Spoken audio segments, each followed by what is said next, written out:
All right. Well, hey, good morning and welcome to another 10 at 10. This morning, I want to take a brief break from our Psalm 119 passage. I know we just started it last week, but in light of sort of the governor's announcement last Friday and just a lot of questions and thinking about what do we do next and what do the upcoming days look like for us as a church. And I thought one of the most helpful things we could do in this time, I think this is true in every time, but especially in this time, is to pray. I love Philippians chapter 4, verses 4 through 7. Paul says this, he says, "Rejoice in the Lord always. Again, I will say, rejoice." We as Christians are to be a people of joy in Christ always.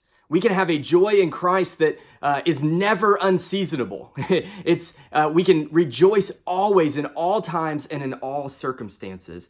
And Paul gives us a little bit of how that works in a little bit. Well, how can we rejoice always? And he says in verse 5, "Let your reasonableness be known to everyone. The Lord is at hand." So first, Paul tells us a truth about our God, that he is with us, that he is always at hand. And then in light of that, notice what he says in verse 6. "Do not be anxious about anything." And I know that already to me is convicting. So easy in these days to be anxious about so many things. But he says, do not be anxious about anything. And what I love is that he doesn't just leave it there, but he gives us, but do this. He doesn't just say, hey, don't stop doing this. Don't do this anymore. But he also tells us, but you need to do this instead. And here's what he says. He says, "But in everything, by prayer and supplication, with thanksgiving, let your requests be known to God."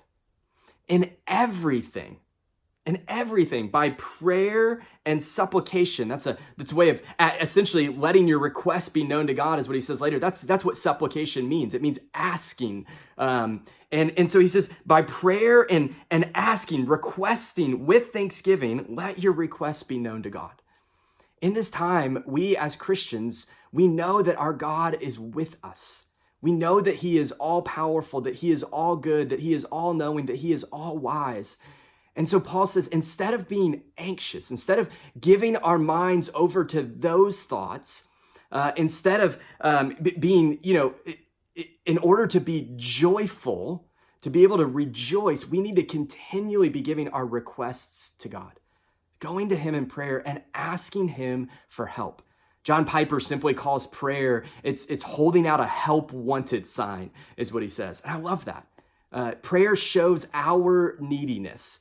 It shows our need for God, and it shows God's bounty, that he is what we need. And then look at verse 7. "And the peace of God, which surpasses all understanding, will guard your hearts and your minds in Christ Jesus."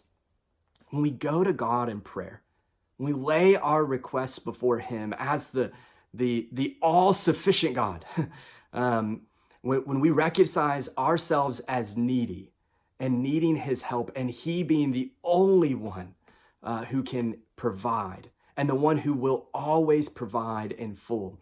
When we do that, then the peace of God, which surpasses understanding, doesn't mean that everything's going to go right for us and all of our circumstances are going to change.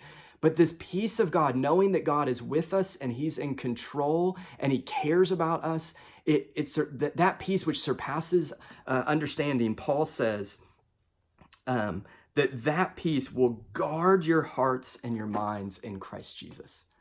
What an incredible truth to just remember and think about. And so here's what I want us to do as a church. And these these days when we're planning and we're thinking through and wondering what's next, and there's all sorts of things going through our minds, I just want us to take a week to pray.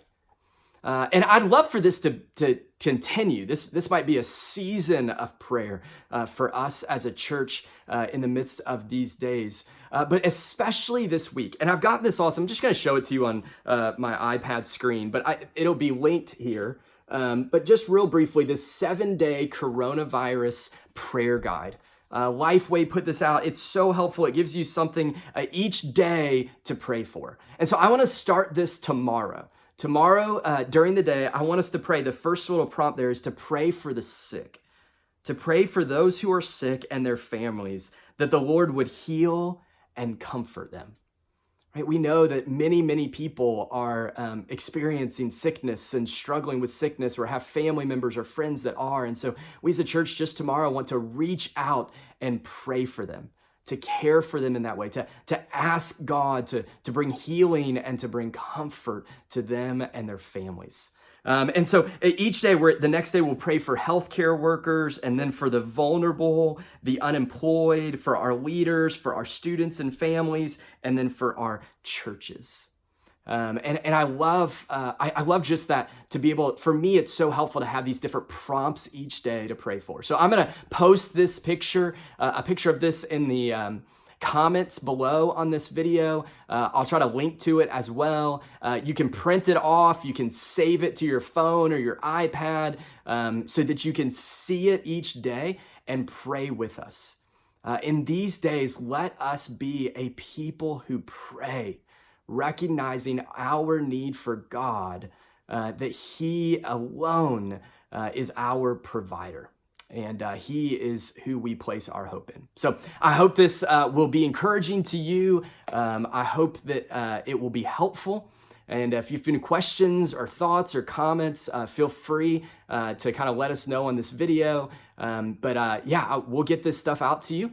And then later this week, we're hoping to have an update for you just in how we're thinking through these things in this season. So thanks so much for joining me this morning. I am praying for you guys, praying for our community and for our world.